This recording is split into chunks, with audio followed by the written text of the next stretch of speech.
Bismillahirrahmanirrahim. Assalamualaikum warahmatullahi wabarakatuh.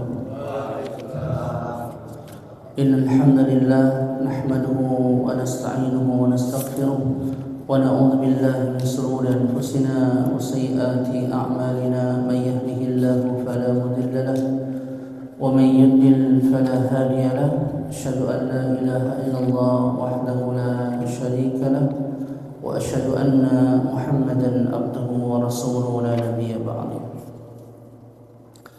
Kita masuk kepada bab yang berikutnya setelah kemarin bahas tentang sunnah salat ya. Sunnah salat.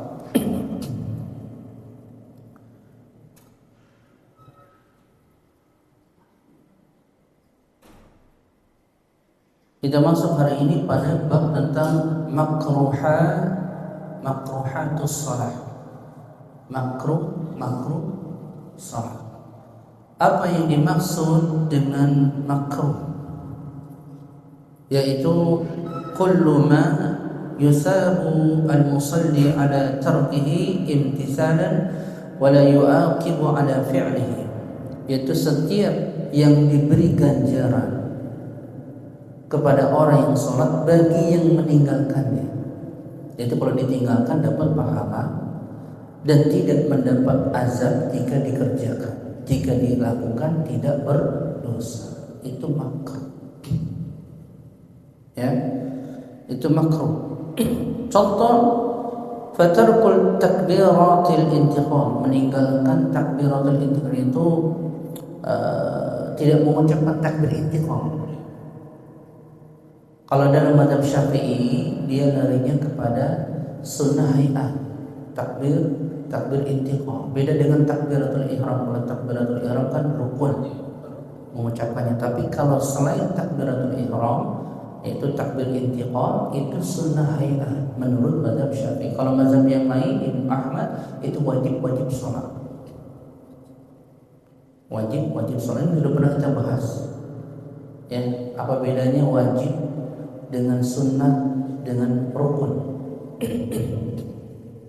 Ya, maka pada mazhab Syafi'i setiap perkara yang asalnya atau disyariatkan, disunnahkan dengan sunnah hayat, kemudian dia tinggalkan, nggak dikerjakan, maka jatuhlah dia kepada perkara yang makruh. Misalnya tadi sunnah hayat, mengangkat tangan, takbiratul ihram itu sunnah.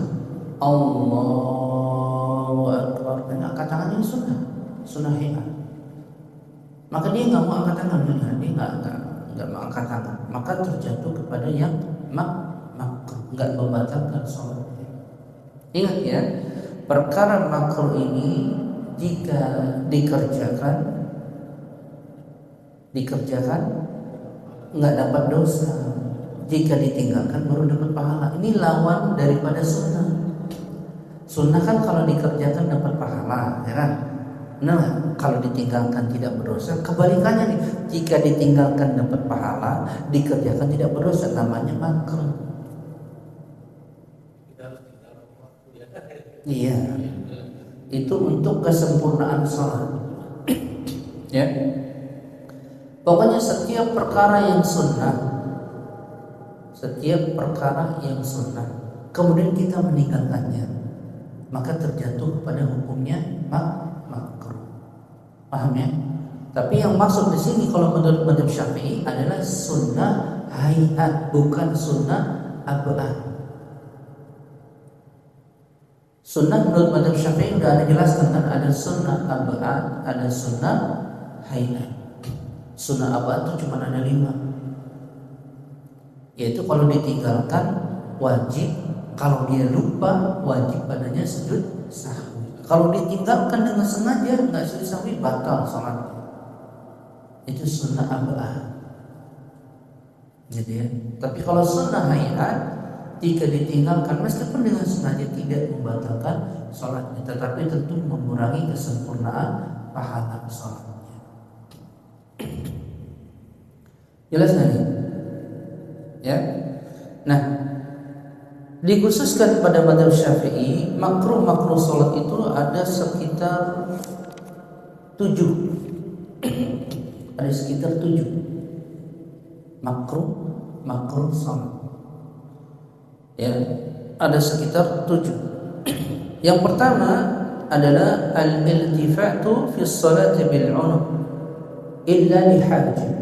Yang pertama, iltifat itu menoleh dengan lehernya, ya, tanpa hajat, tanpa keperluan. Nah, menoleh ini dijelaskan oleh para ulama ada 3 kondisi kalau salat. Kondisi yang pertama, menoleh atau melihat dengan matanya, namanya melirik. Lagi sholat, Allah, dia lihat matanya kesana kemari, tapi dia nggak bergerak leher, gitu.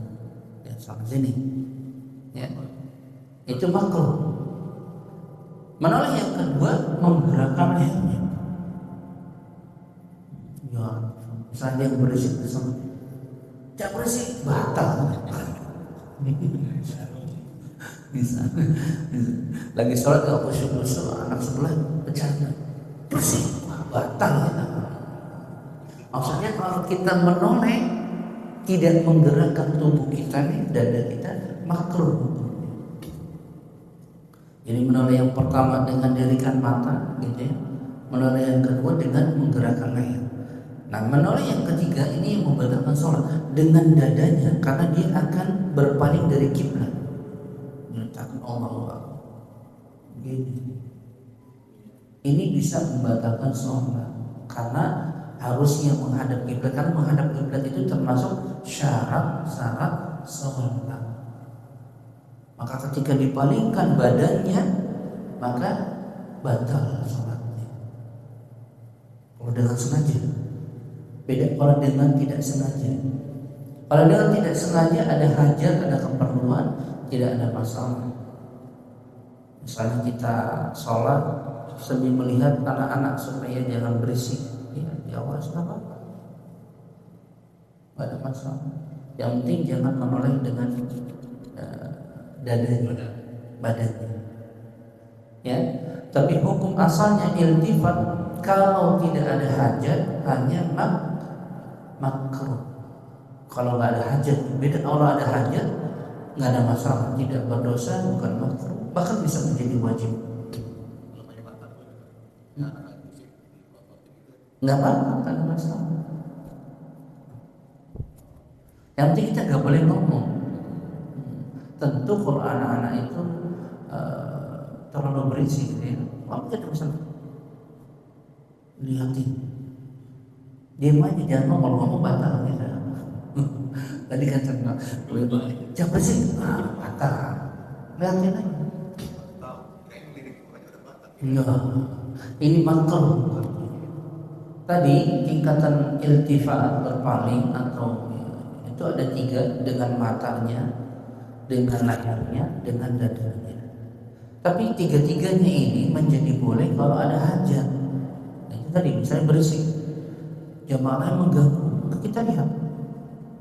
Pelotot, gak usah ngomong. Kalau dia nggak ngerti juga ya sudah, jangan kita ngomong, ya, sabar.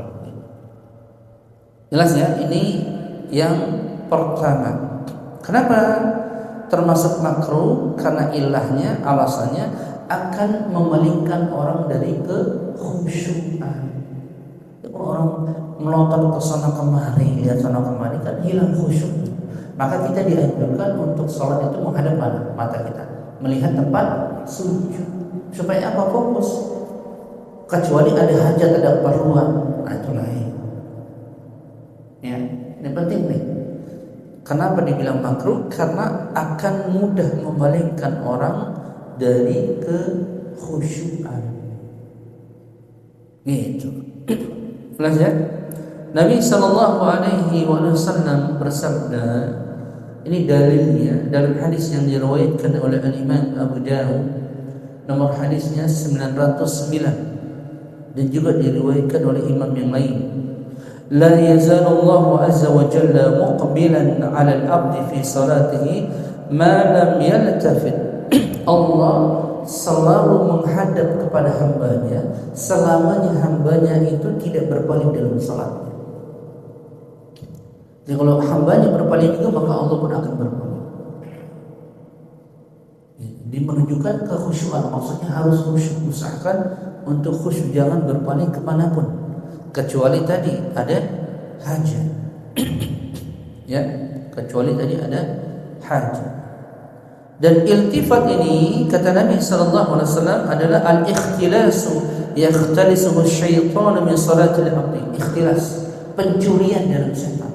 Pencurian dalam salat. Jadi berpaling itu, menengok itu termasuk mencuri dalam salat.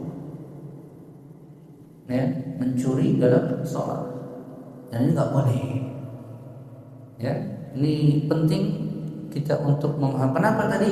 Karena bisa menafikan atau menghilangkan kekhusyuan. Akhirnya kalau kita ke sana, pikiran kita kan ke sana, berarti hilang khusyuk kita. Kalau sudah hilang khusyuk kita, bacaan juga lupa, berapa rakaat gitu. Ya kan? Akhirnya akan rusak salat kita pada ujungnya nanti. Yang tadinya cuma makruh doang. Paham nih? Ya, nah ini diperhatikan oleh kita. Ya. Kemudian yang berikutnya yang juga dihukumi dengan makruh adalah memandang ke langit yang salat Allah. Ya. Nggak tahu dia mikirin apa gitu. Ada nggak yang begitu? Kadang-kadang orang memikirkan sesuatu, lagi sholat dia mikirin. Dia sholat tapi pikirannya kemana? Bagaimana bisnis saya, bagaimana proyek saya? Bisa nggak sebenarnya? Bisa. Ya. Apalagi kalau ada beban rumah tangga, ada masalah gitu, akhirnya menjadi lupa juga sholatnya. Jadi memandang dengan pandangan yang kemana-mana, termasuk memandang ke langit, kalau tidak ada hajat, makruh. Tapi kalau kita sholat ada hajat, sesuatu tiba-tiba ada suara berisik, kita lihat ke atas, karena keperluannya. Ternyata ada maling, gitu. Dia nggak ada masalah ya seperti itu. Misalnya kita sholat tahajud pada malam hari di rumah, contohnya ada yang naik loteng kita, gitu. Bisa terjadi kan seperti itu kan? Kita di sholat ada suara berisik, apa nih? Sholat, jadi muka atas. Maka yang seperti ini tidak dikatakan makruh. Ya, yang seperti ini tidak dikatakan makruh. Yang makruh itu yang tidak ada hajat. Ya. Yang tidak ada hajat, begitu. Ya, jelas ya. Kemudian yang berikutnya adalah menggulung rambut, mengikat rambut, dan menggulung pakaian, celana digulung. Jadi ini termasuk perkara yang makruh. Misalnya orang lelaki ada rambutnya gondrong, ya udah dilepas aja, jangan diikat. Kalau mau pakai peci, kan gitu. Tapi kalau nggak pakai peci, nggak boleh digulung, diikat gitu ya. Gitu. Paham nggak nih? Ya, iya. Diurai. Tapi ini hukumnya makruh, tidak membatalkan sholat. Dan juga yang melipat baju panjang tidak, biarin aja. Gitu. Ya, tapi ini perkara yang hukumnya makruh, gitu. Ya.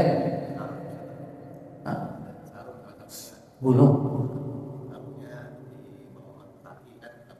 Ya. Nggak apa-apa kalau sarung kan ini pakaian. Maksudnya kayak baju begini kita lipat begini. Ini nggak boleh. Celana misalnya digulung lagi udah di atas lontar kaki misalnya. Nah, jangan. Dan dibiarkan saja. Gitu. Karena ini cuma hukumnya sunnah. Ya, hukumnya hanya sunnah, gitu. Ya, kata Nabi sallallahu alaihi wasallam, "Umirtu an asjuda ala sab'ati a'zam." Aku diperintahkan untuk sujud pada 7 anggota tubuh. Ya. Wala akuffa thawban wala sya'ran. Nah, ini sini syahidnya. Dan tidak boleh menggulung baju, akuffa. Ya, baju atau rambut, gitu. Ini dari sabda Nabi, yaitu irsalun thiyabuhu ada sajitiha, yaitu dilepas aja begitu saja, maksudnya pakaiannya dan rambutnya. Kalau perempuan kan lain, kalau auratnya, kalau rambut kan nggak boleh kelihatan, tentu ditutup gitu. Nah dia nggak berpengaruh ini untuk laki-laki, karena kan kalau laki-laki kan rambut bukan aurat. Kalau perempuan, para ulama sepakat rambut itu aurat, maka harus ditutup, dirapikan. Kan gitu. Karena itu sifatnya untuk perempuan, mengikat rambut, sanggup, ya, menjepit, bukan untuk lelaki. Kalau laki rambutnya panjang, ya pakai peci, kan aman, ya kan? Pakai peci kan, gitu. Kecuali rambutnya botak, ya, kayak saya.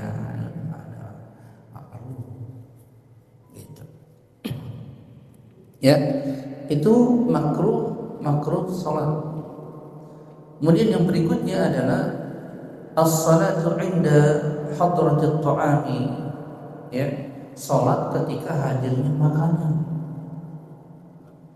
Ketika hadirnya, maksudnya kita mau makan, makanan sudah dihidangkan, kita salat dulu sedangkan kita dalam badan lapar.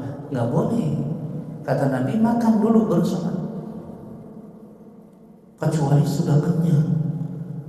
Dari pagi makan nasi uduk, makan gorengan, makan roti, jam 12 dapat nasi, kan misalnya masih kenyang, ya nggak usah, sholat aja dulu. Ya, jadi dilihat kembali ke orangnya, kalau dia lapar, gitu. Sedangkan hidangan sudah dimasak, sudah disajikan di rumah misalnya, ya kan, maka dia makan, jangan sholat dulu. Kenapa? Tadi akan menghilangkan kekhusyuan. Sholat perutnya ingatnya makan, wah tadi di meja ada daging, kalau gitu, wah nanti sholat tahun habis, sholatnya nggak khusyuk. Ya. Ya itu dianjurkan, nggak ada masalah. Kalau dia terbiasa makannya nanti habis sholat, nggak ada masalah. Ilahnya di sini maksudnya kalau dia sampai mengganggu kekhusyuan sholatnya, iya, lagi mengganggu kekhusyuan sholatnya karena lapar. Kalau terbiasa datang, ya kan, maksudnya langsung ke masjid sholat, biarpun dihidangkan sudah terbiasa, nggak ada masalah. Karena ilahnya itu yang harus dilihat. Kenapa? Sebabnya karena bisa menghilangkan kekhusyuan. Kalau nggak menghilangkan kekhusyuan, nggak ada masalah. Biasa makan sore doang misalnya, zuhur nggak makan, nggak lapar, biasanya begitu orang makan pagi doang, ya sudah berarti sholat pada waktu. Meskipun nanti jam 12 kan dihidangkan makanan, misalnya kalau di perusahaan kan dapat makanan gitu kan, ya catering tinggal ngambil gitu kan. Atau sore biasanya maghrib kalau di rumah ibu-ibu masak dihidangkan kan gitu. Kita pulang kerja, kalau ini yang sholat dahulu kan, kecuali memang perutnya lapar gitu kan, maka dianjurkan kita untuk makan. Berarti hukumnya makruh orang sholat dalam keadaan lapar. Sholat dalam keadaan lapar, kecuali dia terbiasa makannya nanti. Dari sini diambil hikmah yang paling yang besar, adalah setiap perkara yang akan menyusahkan dirinya, tubuhnya, maka jangan sholat dulu. Orang itu belum makan, jangan sholat dulu, makan. Gitu. Ya. Kemudian yang berikutnya juga termasuk orang sholat dalam keadaan menahan buang air besar, buang air kecil. Itu hukumnya pun makruh, sama juga menahan kentut. Makanya kalau orang mau sholat, ya kalau perutnya lagi nggak enak, buang air aja dulu. Akhirnya kalau perutnya sebentar-sebentar kentut karena mau buang air, ditahan-tahan, akhirnya kan nggak khusyuk. Kalau sudah kentut kan batal sholatnya, ya kan? Kalau kentutnya mau batal, iya, kalau menahannya. menahan kencing, menahan buang air besar, buang air kecil nggak boleh, termasuk ya. Maka kalau orang mau sholat bersih dulu, yaitu buang air besar dulu, buang air kecil kalau memang lagi pas mau buang air besar, buang air kecil. Begitu. Kenapa? Karena ketika menghadapi sholat kalau perutnya lagi nggak enak kan juga nggak khusyuk, bawaannya pengen cepat aja, kan gitu. Jadi nggak bisa menikmati ibadah, ya kan? Nggak bisa menikmati ibadah, gitu. Ya. Jadi termasuk perkara yang makruh adalah orang yang mengerjakan atau melaksanakan sholat dalam keadaan menahan buang air kecil dan buang air besar. Ya. Kecuali orang yang punya penyakit sulusil baul, kencing terus, atau yang wanita darah istihadah, ini nggak ada masalah, tetap dia sholat. Karena ada sebagian manusia yang diberikan penyakit seperti itu, kencing terus, nggak bisa ditahan.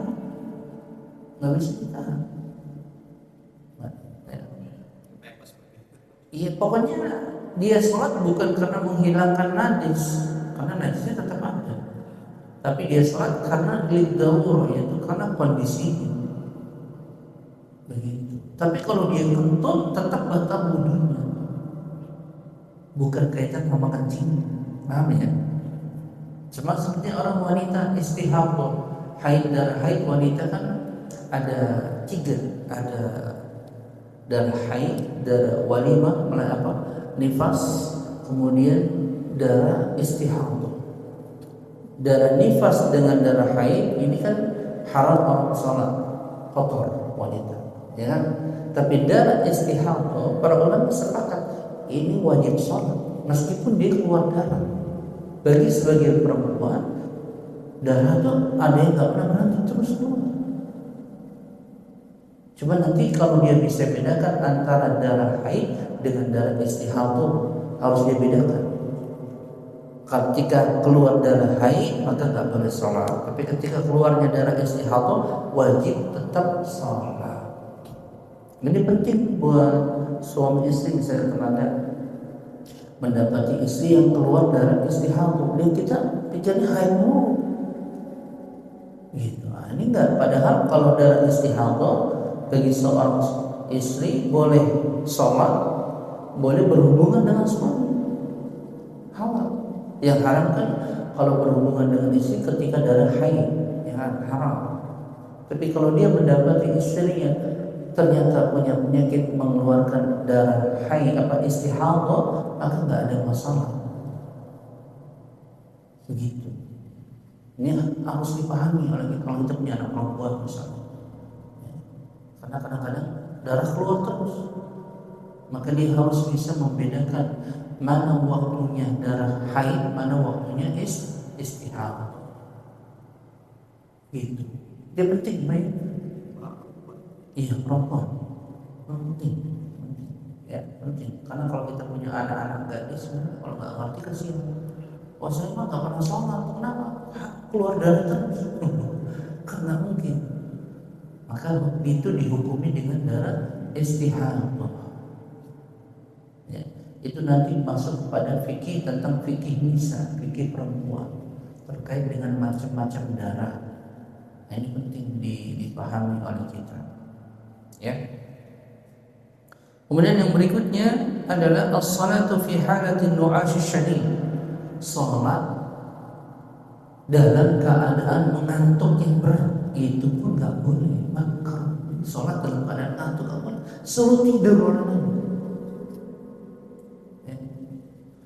Suatu ketika Nabi mendapati tali yang menggantung di Masjidil Nabawi.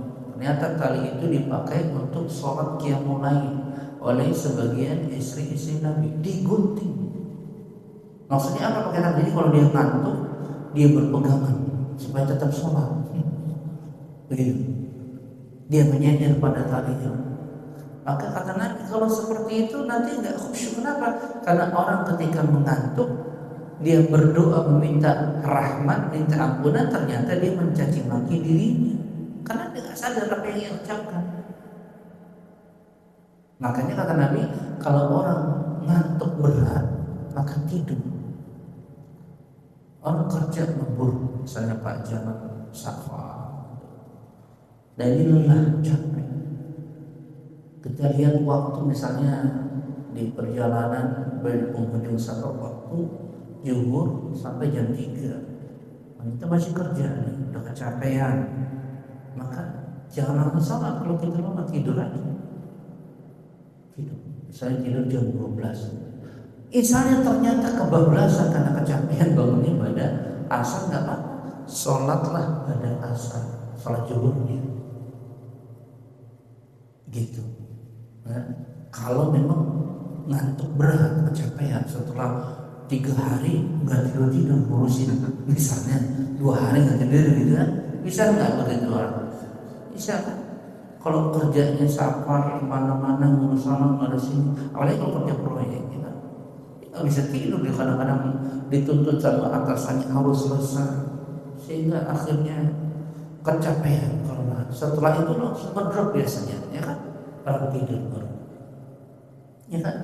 Maka di antara perkara yang makruh, orang sholat dalam kondisi yang mengantuk sangat, bukan sebentar-bentar muak gitu. Oh makruh nih, tidur dulu, udah tidur 18 jam. Itu bukan begitu maksudnya, ya. Maksudnya orang yang karena kecapean, kelelahan, kecapean karena bekerja, mencari nafkah, sehingga dia lelah, berat, maka makruh hukumnya dia sholat dalam kondisi mengantuk yang berat ini, ya. Bukan sebentar-bentar muak, bukan begitu. Apalagi kalau turun tidur, ya salah ini. Ya, tapi ini dihukumi hanya makruh. Artinya kalau dia sholat nggak ada masalah, ya, nggak ada masalah kalau dia sholat. Tapi sebaik-baik orang adalah yang menjaga waktu-waktu sholat, dia jaga dengan baik. Kecuali dia sudah nggak kuat, udah tempat langsung jatuh, lewat sampai 2 waktu, bisa nggak begitu? Dari pagi tidur ke pagi lagi karena kecapean. Nah, itu bisa saja. Maka sholatnya ketika ingat berurutan, dimulai dari sholat yang dia tinggalkan. Misalnya dia tidur waktu zuhur, bangun lagi zuhur lagi besok. Berarti kan 5 waktu tuh. Berarti dia sholat asar dulu, maghrib dulu, isya dulu, subuh dulu, baru zuhur. Begitu cara. Karena bangunnya pas zuhur besok. Nggak apa-apa, nggak ada masalah, namanya orang kecapean. Hah? Enggak, sholat pada waktunya, cuma sholat karena ketiduran. Kan kata Nabi SAW, barang siapa yang lupa dan tertidur, maka sholatnya waktu dia bangun atau ingat, kan gitu. Nah kalau dia bangunnya lewat 1 hari, ya udah sholatnya pas waktu dia bangunnya. Yang lewat berapa waktu gitu aja. Tapi kan ini perkara yang nggak rutin. Terus sebentar lagi minggu depan tidur lagi begitu, ya nggak begitu juga penerapannya. Ini kalau orang kadang-kadang misalnya ngurusin pengantin 3 hari capek, apalagi kalau nganter jauh, balik lagi jauh, kan gitu. Kadang-kadang orang kecapean, ngedrop badannya, ya kan? Bisa saja. Tapi tidak disengaja maksudnya, maka nggak ada masalah. Meskipun tertidurnya lama, dibangunin nggak bangun-bangun. Gitu. Ya, ini penting buat kita. Ya, jadi termasuk perkara yang makruh adalah orang yang sholat dalam keadaan mengantuk yang sangat, mengantuk berat.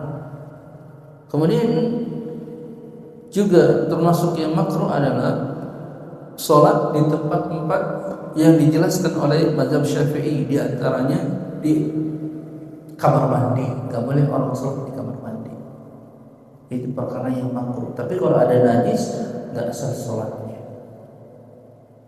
ya, di kamar mandi atau di pasar atau di gereja atau di kuburan lebih parah, nggak boleh. Makanya nggak boleh satu masjid digabung dengan kuburan, nggak boleh. Itu Itu seluruh mazhab bersepakat. Kenapa? Karena bisa mendatangkan kesyirikan, ditakutkan. Kenapa? Akhirnya nanti orang memutuskan masjid itu gara-gara ada kuburan. Nggak boleh. Nggak boleh musola masjid di area kuburan. Makanya kita nggak pernah dapati di kuburan ada musola. Ada nggak musola? Nggak bakalan ada. Karena hukumnya haram. Kenapa? Karena orang-orang awam itu hatinya mudah dibolak-balikan sama syaitan.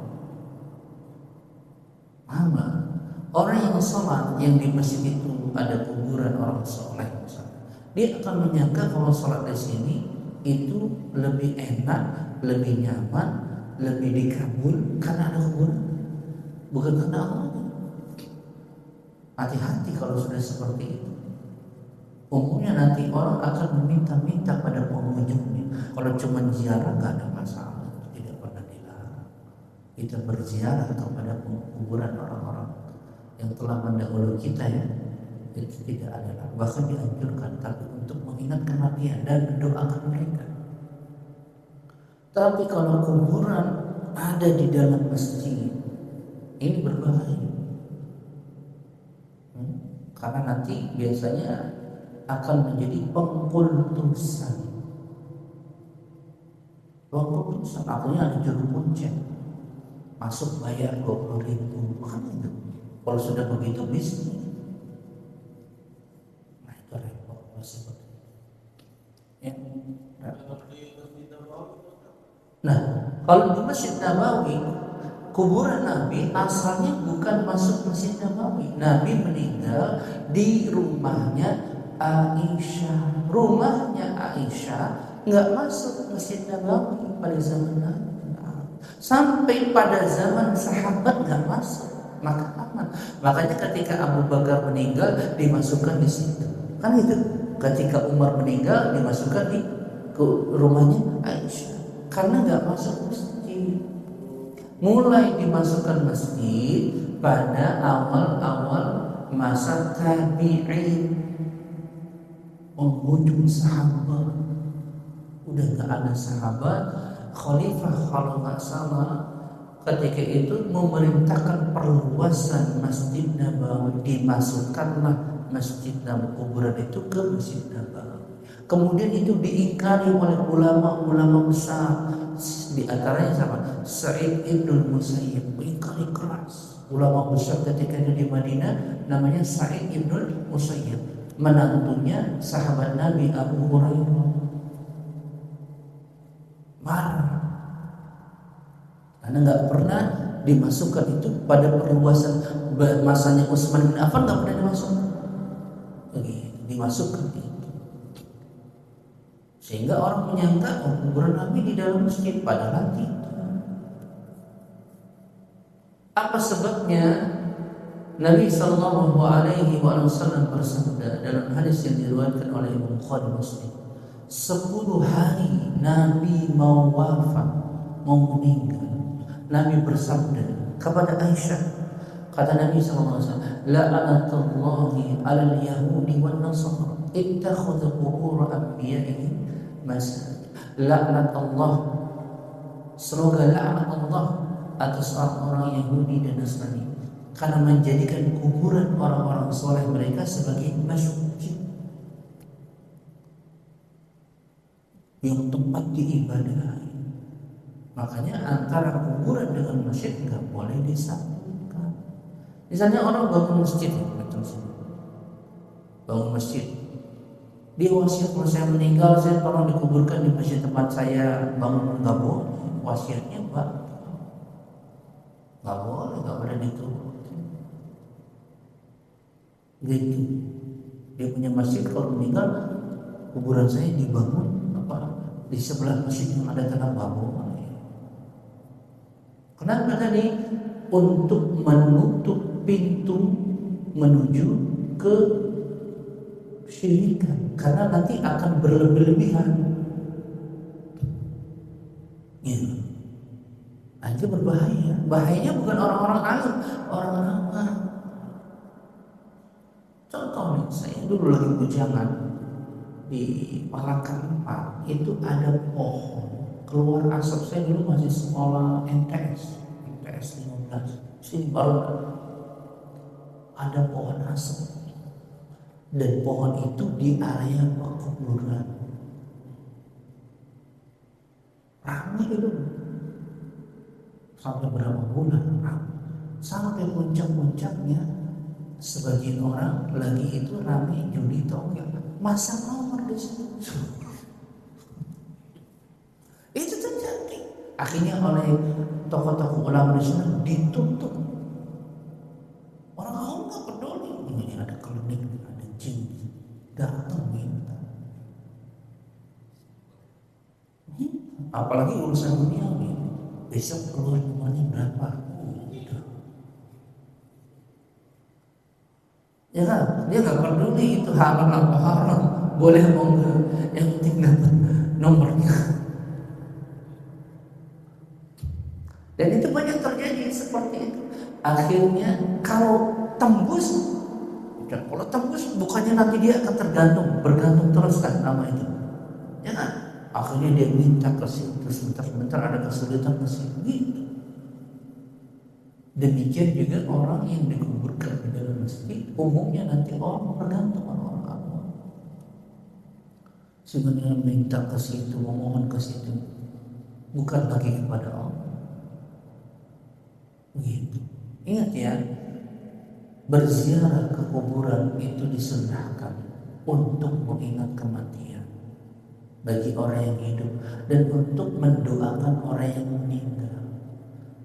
Tapi kalau kita datang ke kuburan, justru kita minta-minta sama penghuni kubur, maka ini bisa terjatuh kepada kesyirikan. Karena kita meminta, memohon, berdoa hanya untuk Allah. Memohon berdoa hanya untuk Allah, nggak boleh kepada selain Allah.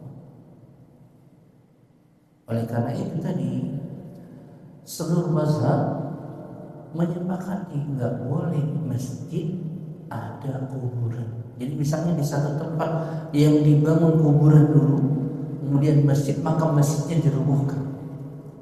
Ya begitu. Sampai para kalau mau kuburannya dipindahkan. Seperti Masjid Nabawi. Masjid Nabawi awalnya mau dibangun, ada 2 atau 3 kuburan di situ. Kemudian Nabi perintahkan dikeluarkan kuburan, dipindahkan, baru bangun masjid di situ. Itu nggak apa-apa. Tapi kalau masjid ada kuburannya, nggak boleh. Nggak boleh. Nah kalau di luar masjid, kalau sudah disekat dengan jalan ada pembatas, nggak apa-apa. Nggak ada masalah. Ada masalah, misalnya di sini atau di sini nih, ini kan ada jalanan nih, sebelahnya kuburan misalnya, ada jalanan, itu nggak ada masalah. Tapi begitu biasanya kan tanjang, bukan, makanya masjidnya nggak bakalan ada bangun orang di sisinya sebelahnya kuburan, nggak ada. Karena juga bukan area pemukiman. Kalau kuburan memang dekat sama pemukiman, nggak ada, ya. Rata-rata jauh, ya.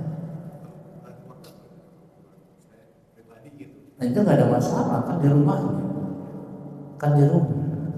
Ini yang kita bahas mesti. Kalau di kampung-kampung kan masing-masing punya lahan, misalnya di belakangnya kuburan keluarga, yang nggak ada masalah. Yang seperti itu nggak ada masalah. Gitu.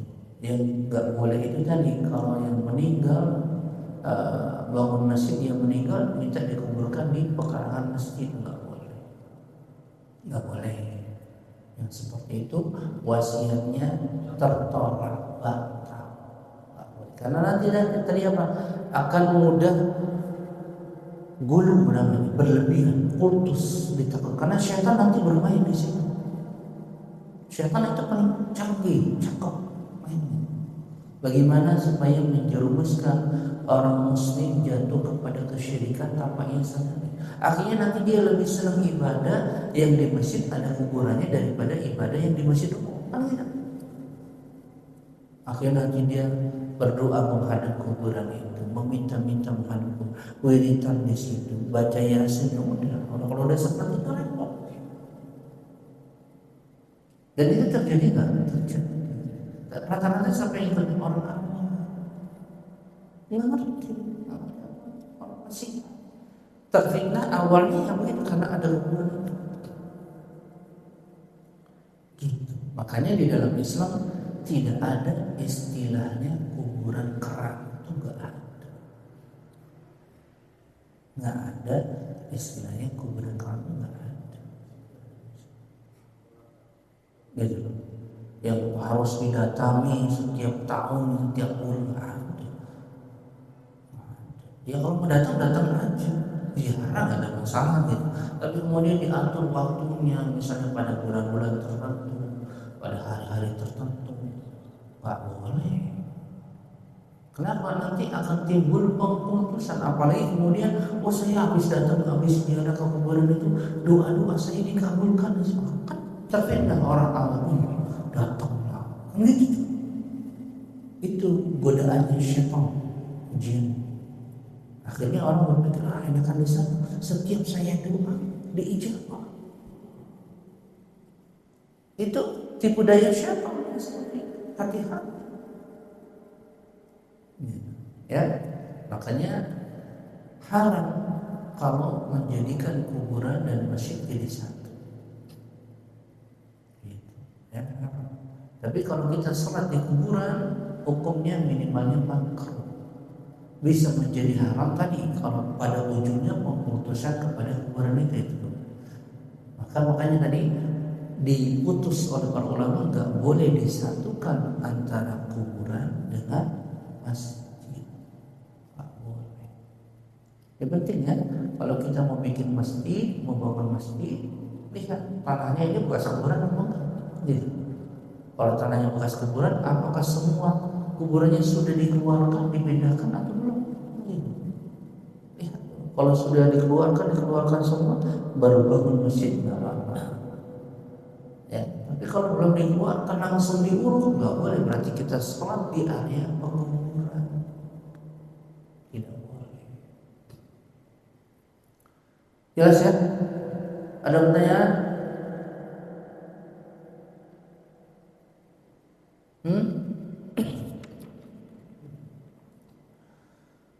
Habis pada makruh sholat, dan juga dimakruhkan sholat di tempat kandang onta karena ditakutkan ada najis. Juga makruh sholat di penjagalan penyembelihan hewan. Ya, itu pun makruh sholat. Apa hikmahnya? Apa ilahnya? Alasannya apa? Alasannya akan bisa menjauhkan orang dari kekhusyuan. Ya.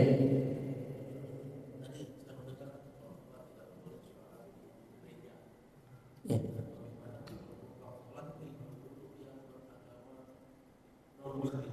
Itu hukumnya tadi makruh ya. Ya, ingat kalau kita sholat di gereja umumnya itu mungkin dilakukan kalau orang yang suka safar ke Eropa. Tapi kalau di Indonesia ini nggak mungkin. Ya, tapi bagaimana hukum orang sholat yang di gereja? Maka sholatnya tentu jangan menghadap ke salib. Bukan di aula utamanya yang ada patung-patungnya, enggak begitu.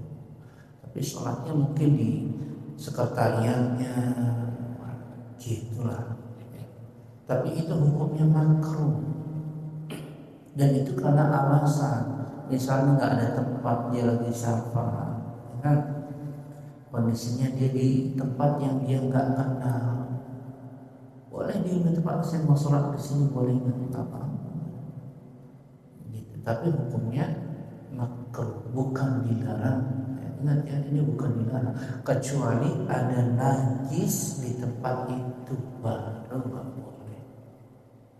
Kalau ada najis di tempat itu nggak boleh, karena akan hilang salah satu syarat dari syarat-syarat sholat, yaitu hilangnya atau bersih dari najis.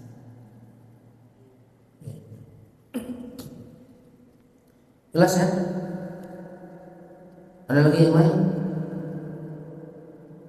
Kemudian kita masuk pada bab berikutnya, al-umurun tukhalifu fiha al-mar'atu ar-rajul. Perkara-perkara yang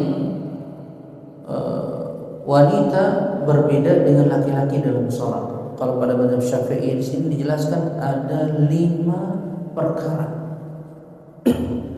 yang membedakan antara laki-laki dengan wanita. Perkara yang pertama adalah tidak boleh mengeraskan suara untuk wanita. Apalagi kalau di sisi wanita-wanita ini ada lelaki ajnabi, lelaki bukan suaminya, orang lain, nggak boleh. Makanya kalau dia sholat berjamaah bersama kaum muslimin, dia nggak, kalau imamnya salah kan nggak baca suara, dia tepuk tangan, gitu. Nggak boleh suara wanita. Kenapa? Karena umumnya suara wanita bisa mendatangkan fitnah bagi lelaki yang punya penyakit.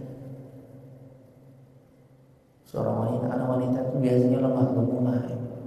Kalau kita kan, orang nggak ada sahabat. Kalau wanita kan ngomongnya kan begitu. Sehingga nggak boleh dikeraskan. Nggak boleh dikeraskan kalau ada lelaki selain daripada mahramnya dan suaminya.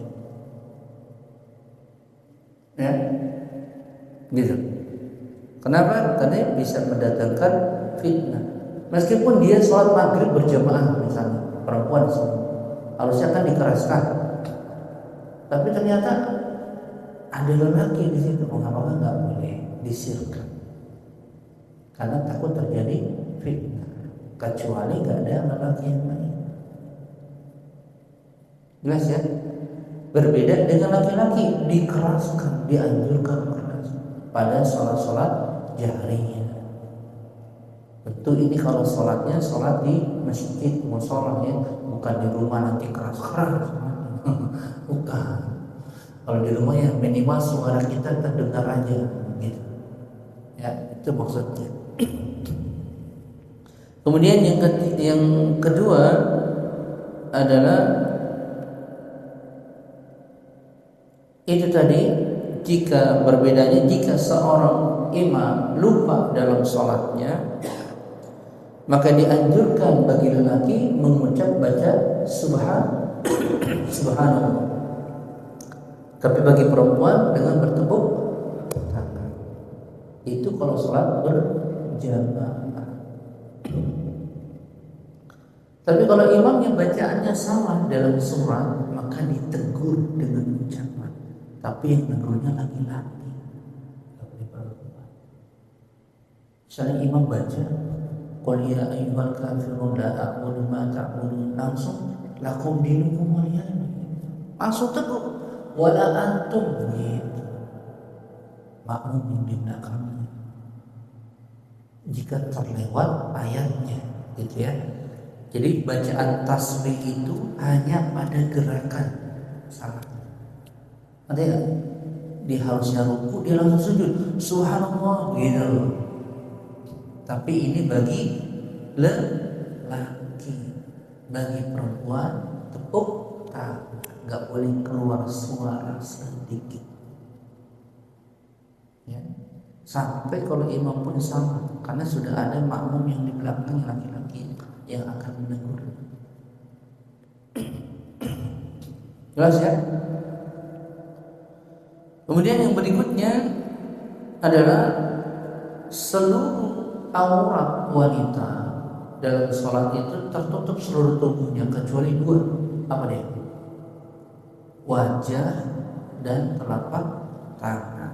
Wajah dan telapak tangan. Yang berbeda dengan laki-laki hanya pusar dan lutut auratnya.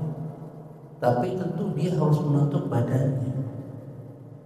Tapi tangannya, kakinya nampak semua. Ya, kepalanya, rambutnya. Kalau bagi lelaki itu yang membedakannya. Itu yang membedakannya. Kemudian tidak disunahkan bagi lelaki, bagi perempuan untuk azan dan qomat. Apalagi kalau di situ ada lelaki, nggak boleh, nggak disunahkan. Berbeda dengan laki-laki, harus azan dan qomat, dan itu dijaharkan, dikeraskan. Tapi bagi perempuan tidak, gitu. Ya, jelas ya. Adapun ketika sujud, nah ini perhatikan, ketika sujud, sebagian ulama berpendapat kalau wanita itu sujudnya rapat begini, kalau laki begini. Maka hadis yang dipakai dalam riwayat ini, ternyata para ulama katakan hadis ini diriwayatkan oleh Al-Imam Al-Baihaqi, tapi sanadnya dhaif. Hadis ini lemah. Sehingga kembali ke hukum asal, bahwasanya mau lelaki ataupun perempuan sholatnya seperti mengikuti Nabi. Berarti kan Nabi ini kan laki-laki, maka sholatnya tetap diangkat. Ya, harus diangkat begitu tetap. Nggak ada perbedaan antara lelaki dengan perempuan dalam tata cara sholat. Berarti yang membedakan tadi cuma itu saja, suara, cara menegur dalam sholat kan dia duduk gitu, kemudian batasan aurat, kemudian sama azan dan iqamah. Kalau wanita dianjurkan, disunahkan untuk azan dan iqamah. Adapun orang sujud, maka ini hadis yang lemah. Hadisnya diriwayatkan oleh Al-Imam Al-Baihaqi, tapi para ulama mengomentari hadis tersebut dengan hadisnya dhaif, sehingga tidak kuat, tidak bisa dijadikan hujjah. Ingat ya, beragama itu berdasarkan dalil. Dari mana dalilnya? Dari Al-Quran dan Sunnah.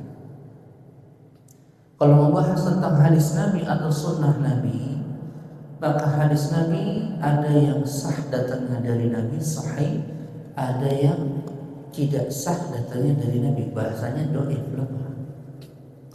Yang wajib diambil, diamalkan hanya yang sah atau telah sahih, telah sabit datangnya dari Nabi SAW, maka diamalkan. Adapun kalau kita mengetahui ternyata hadis itu lemah, tidak kuat, tidak sabit dari Nabi, maka tidak boleh diamalkan. Dan ini ijma ulama sepakat. Bahkan Imam Syafi'i yang paling kuat menentang ini. Contoh misalnya hadis yang masyhur terkenal, an-nazafatu minal iman. Ini hafalkan semua. An-nazafatu minal iman. Kebersihan itu bagian dari iman. Hadis dengan lafaz seperti ini tidak ada riwayatnya dari Nabi. Itu bukan sabda Nabi. Yang ada riwayatnya dari Nabi, at-tahuru syatrul iman, dengan lafaz tahur. Kesucian itu atau kebersihan itu bagian dari iman. An-nazafah, apa bedanya an-nazafah sama at-tahur? Kalau an-nazafah kebersihan yang zahir saja, sedangkan at-tahur kebersihan lahir dan batin, mencakup bersihkan hati. Dimasyhurkanlah hadis ini, an-nazafatu minal iman. Ini hadis Nabi, padahal itu bukan hadis Nabi. Gitu. Ya, maknanya benar, tapi jangan sandarkan itu kepada Nabi, karena akan terancam dengan neraka kalau seseorang menyandarkan suatu ucapan dari Nabi yang dia tak tahu apakah itu benar dari Nabi atau tidak. Hati-hati. Kenapa begitu? Karena setiap orang kalau dibolehkan mengklaim ini dari Nabi, ini dari semuanya, maka agama ini akan binasa. Karena semua orang nanti pakai argumen atas nama Nabi. Itu repot nanti kalau begitu.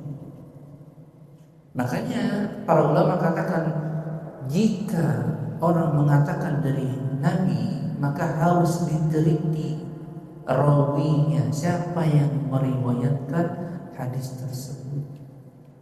Riwayat Bukhari kah, Muslim kah, Abu Dawud, An-Nasa'i kah, Ibnu Majah kah? Jangan langsung diterima.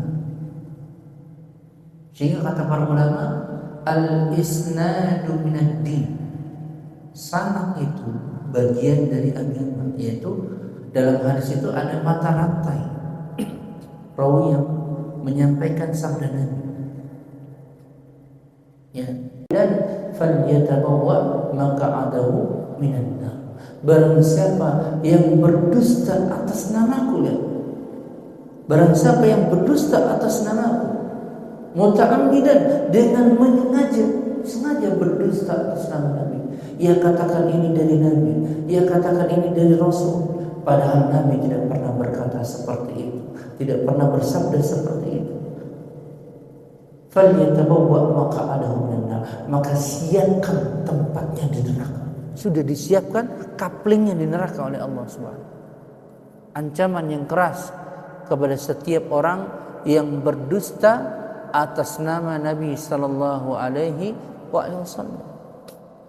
Ya, maka enggak boleh sembarangan orang berkata kata atas nama Nabi kalau dia enggak ngerti hadis. Fatal akibatnya nanti. Ya, karena ancamannya besar. Bukan di dunia ini tapi di akhirat. Kenapa begitu? Karena kalau orang mengucapkan atas nama Nabi padahal berdusta, maka orang yang mendengarnya wajib mengikutinya karena Nabi sebagai utusan Allah, wajib ditaati dan diamalkan, ya kan? Beda dengan dia berdusta dengan orang lain, nggak ada kewajiban kita ngikutin. Bohong atas nama si A, bohong atas nama si B, ya kan?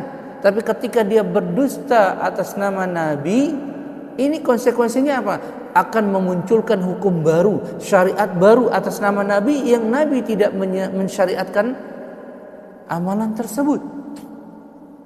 Maka berdusta atas nama Nabi itu termasuk sebesar-besar kedustaan. Makanya kata Nabi, inna kaziba alayya laisa kakazibin ala ahadin. Sesungguhnya berdusta atas namaku berbeda dengan berdusta dengan selain aku.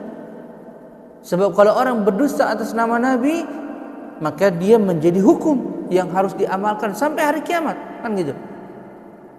Sedangkan kalau berdusta pada selain Nabi, enggak menjadi hukum, enggak wajib kita ikuti. Ini beratnya orang yang berdusta atas nama Nabi sallallahu alaihi wasallam. Maka kalau kita enggak ngerti hadis, bilang enggak tahu itu lebih baik, saya enggak tahu. Begitu. Ya. Maka berhati-hati. Jangan kita mengatakan sesuatu, berargumen, berdalil, ternyata kita berbohong atas nama Nabi, tapi kita enggak menyadarinya. Dan itu bisa terancam, termasuk orang-orang yang menyebarkan hadis-hadis yang palsu. Ya, menyebarkan hadis-hadis yang palsu. Ini hati-hati oleh kita. Ya. Ada pertanyaan? Jelas ya? Baru pertemuan berikutnya baru kita memerinci pembatal salat. Jadi hari ini kita bahas makruh salat. Ya, sama perkara yang berbeda antara seorang wanita dengan seorang lelaki. Jelas nggak nih? Ya. Suatu hari saya pernah sholat, di dalam kamar. Sebelum sholat ternyata pintu kamar saya kunci. Pada saat sebelum saya sholat, saya pintu masuk. Saya tidak tahu bahwa saya sholat. Ya. Akhirnya saya melangkahkan kaki ke belakang dikit, baru saya buka pintu. Nggak apa-apa. Ya, nggak ada masalah. Sah itu sah, karena ada hajat. Ada hajat, nggak ada masalah. Ingat ya, bergerak yang ada hajat itu nggak ada masalah. Dia bukan membatalkan sholat, apalagi makruh enggak, karena hajat. Contoh Nabi pernah sholat naik turun di atas mimbar, mimbarnya 3 tingkat. Kalau sujud dia turun, nanti kalau mau berdiri naik lagi. Berapa gerakan tuh? Tujuannya apa? Mengajarkan ada sholat yang seperti ini Nabi ajarkan kepada sahabat. Contoh Nabi pernah sholat menggendong cucunya Sumamah Ya digendong. Kalau dia sujud ditaruh. Kita mau berdiri diangkat lagi. Masih baik. Ada keperluan, hajat. Gitu ya. Contoh Nabi kalau salat misalnya pada salat qiyamul lail, salat malam, kalau Nabi mau sujud karena rumah Nabi kecil, Nabi tepuk kakinya Aisyah. Aisyah malang salat. Jadi Nabi menghadap Aisyah karena sempit rumahnya. Ditepuk kakinya, nanti ditekuk sama Aisyah. Kalau Nabi mau sujud supaya bisa dapat tempat sujud. Kalau berdiri kakinya dibentangkan lagi. Itu kan bergerak. Ya.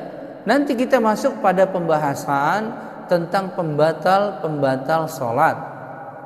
Di situ nanti dibahas kalau menurut mazhab Syafi'i, jika bergerak salasa ya harakatin mutawalian, bergerak 3 kali berturut-turut, maka itu membatalkan salatnya pada mazhab Syafi'i. Tetapi kalau tidak ada hajat, ingat tanda kutip ini, kalau nggak ada keperluan salat, Allahu Akbar, tadi lihat jam, kalau gini lagi ntar peci dia lihat, angkatnya lagi salat begini, kan ini bergerak nih banyak nih, kan? Tadi lihat HP buka, taruh lagi, nah ini bisa membatalkan salat. Tadi ya ngerapihin bajunya, lagi salat, ini kan nggak perlu nih begini, ya kan? Ya kan? Hah? Yang lain kalau menggaruk ada gatal digigit nyamuk ya digaruk. Tapi kalau sebentar-bentar garuk ngapain? Nggak boleh yang seperti ini. Hah? Ya itu nggak ada masalah karena ada keperluan, ada hajat. Jadi yang dimaksud bergerak dengan berturut-turut 3 kali kalau tidak ada hajat. Itu menurut mazhab Syafi'iyah 3 kali berturut, itu pun kalau gerakannya yang nampak. Kalau cuma gerakan begini doang ya ini nggak dikatakan gerakan gini doang, kan nggak begitu banyak. Tapi kalau dia gerakannya tadi copot rambut, ini kan tangannya ngangkat jadinya, lihat dulu rambutnya digini-giniin misalnya, pakai lagi, nah, ini kan jelas kelihatan banyak geraknya, ya kan. Tapi kalau cuma begini, satupun ulama nggak ada yang mengatakan batal. Jadi gerakan yang banyak dan itu berturut-turut ya, itu bisa membatalkan sholatnya dengan syarat tanpa alasan, nggak ada keperluan gerak. Cuman disyaratkan pada mazhab Syafi'inya berturut-turutnya. Maksudnya apa berturut-turut? Kalau nggak berturut-turut nggak batal. Misalnya dia sholat, dia gini, dia begini lagi, diam dulu. Ini kan nggak berturut-turut. Ntar berapa menit lagi lihat lagi misalnya rambutnya dirapi-rapihin, ntar dia begini lagi, diam lagi, ya. Nanti berapa menit lagi bajunya dirapi-rapihin, sarungnya lagi diangkat lagi misalnya, kan gitu. Maka nggak membatalkan salat karena berturut-turutnya nggak terpenuhi meskipun 10 kali. Itu kalau pakai mazhab Syafi'iyah gitu, ya. Makanya khusus pada mazhab Syafi'i dia mensyaratkan mutalawiyan, yaitu berturut-turut. Kalau nggak berturut-turut nggak batal. Ini kaitannya kalau tidak ada hajat ya, nggak ada perlu. Kalau ada perlu ya lain, nggak ada masalah kalau yang seperti itu. Gitu. Jelas ya? Jelas Pak? Ada lagi yang lain? Cukup ya? Ya mudah-mudahan apa yang saya sampaikan hari ini bisa bermanfaat untuk kita semua, ya. Dan hendaklah istiqomah ya dalam menuntut ilmu ya. Istiqomah dalam menuntut ilmu. Saya sering bilang hendaklah orang menuntut ilmu itu untuk memperbaiki dirinya, jangan lihat kiri kanan. Nggak ada orang sepi pulang lagi, jangan. Nuntut ilmu saja. Yang penting sesuai dengan jadwalnya, ustadznya bisa ada datang gitu. Kecuali ustadznya nggak datang ya lain, ya. Maka belajarlah, maksudnya ngaji gitu. Karena untuk menghilangkan kebodohan yang ada pada diri kita, supaya kita tahu mana perkara-perkara yang rukun, mana perkara-perkara yang sunnah, mana yang makruh, mana yang pembatalnya. Ini kan harus dipelajari, nggak bisa diam di rumah, nggak mungkin. begitu, ya. Kecuali dia di rumah belajar juga ya mungkin dapat. Tapi menuntut ilmu juga termasuk amal soleh yang besar di sisi Allah. Jadi kita datang ke sini ini dinilai pahala, ya, jangan dianggap remeh ya, ya, dinilai pahala yang besar di sisi Allah Subhanahu Wa Taala. Dan Nabi selalu mendoakan, kata Nabi Sallallahu Alaihi Wasallam, penuntut ilmu, talibul ilmi yaghfiru lahu kulla syai'in hatta hitana fil bahr. Yaitu penuntut ilmu itu selalu didoakan ampunan oleh seluruh makhluk dalam ketika menuntut ilmunya, sampai ikan-ikan yang ada di dalam lautan memohonkan ampunan dan rahmat. Ya Allah ampunilah dia, rahmatilah. Begitu tuh. Ya Allah ampunilah dia, rahmatilah dia. Ya Allah ampunilah dia, begitu. Setiap orang yang penuntut ilmu dapat keutamaan itu. Ya, ini keutamaan yang besar. Ya. Maka istiqamahlah dalam menuntut ilmu, kemudian bersabar, ya, sabar, jangan sampai hilang kemudian tidak mengaji lagi. Ya, kita tutup kafarat majelis. Subhanaka Allahumma wa bihamdika asyhadu an la ilaha illa anta astaghfiruka wa atubu ilaik. Wassalamualaikum warahmatullahi wabarakatuh.